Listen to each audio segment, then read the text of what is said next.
everyone, it's me Moana and welcome back to my channel. It's too easy, but that's the way it is.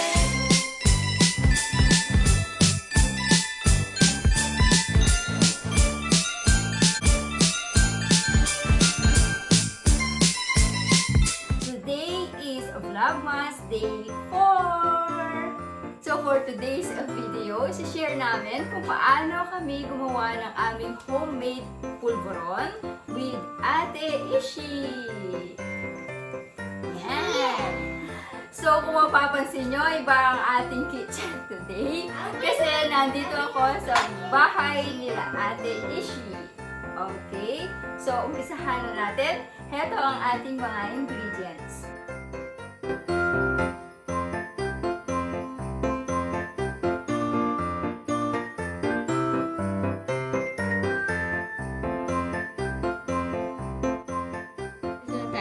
Ayan. Sa mahinang apoy, gagawa tayo ng toasted flour. Ayan. Sa Kapampangan, isingle tayo ing arena. Ayan. So, sa mahinang apoy, i-roast natin yung ating flour. So, lagi natin siyang haluin ng haluin para hindi masunog ang ating flour. So, continuous lang ang paghalo hanggang sa ito ay maging golden brown. Sige, halo ng halo.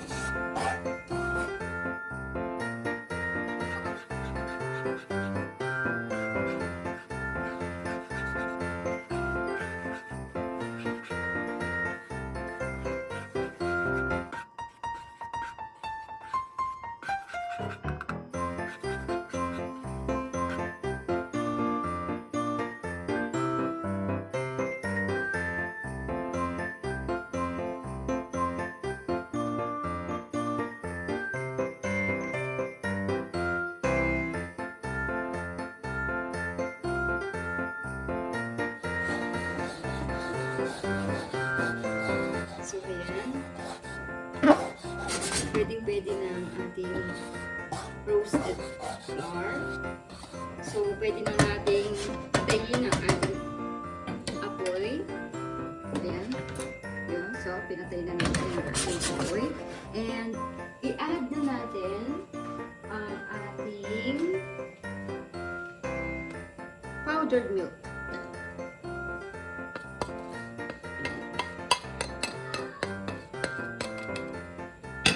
Haluin natin dito sa mabuhay. And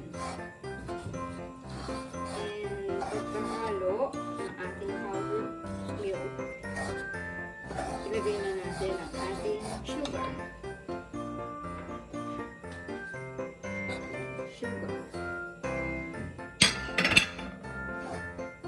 And lalagyan na natin siya mabuti.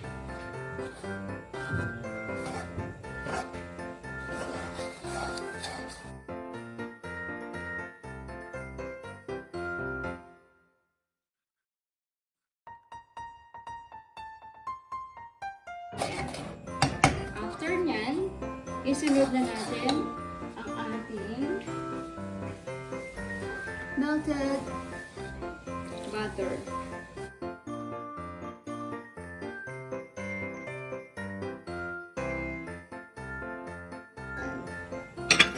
And laluin na rin siya.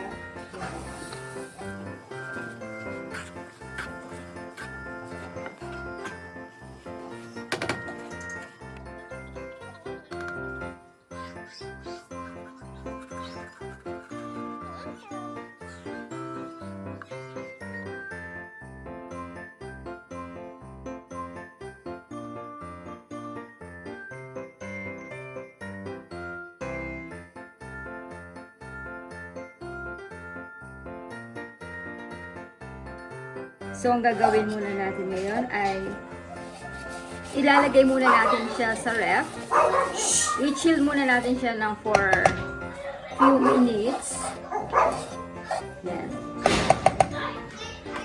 Para kapag ipo-form na natin or i-mold na natin ang ating homemade pulvoron, maging firm siya. Okay? So, i-transfer muna natin siya sa isang lagayan. Para may lagay natin siya sa for a few minutes.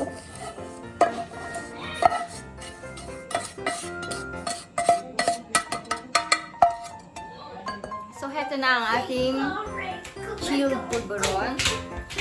So, imomold na natin using our pulveron molder.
Na ang ating finished product. So, ito na ang ating homemade pulveron.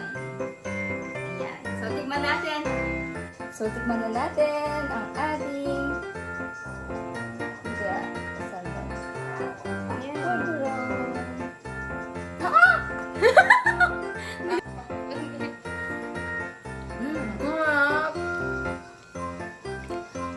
Sarap. Promise. Sobrang sarap. So that's it for today's video. Sana ay nag-enjoy kayo. Please subscribe kung hindi ka pa nakasubscribe. And give this a thumbs up kung nagustuhan nyo ang aming video. See you on my next one. Keep safe, kabalin! Bye!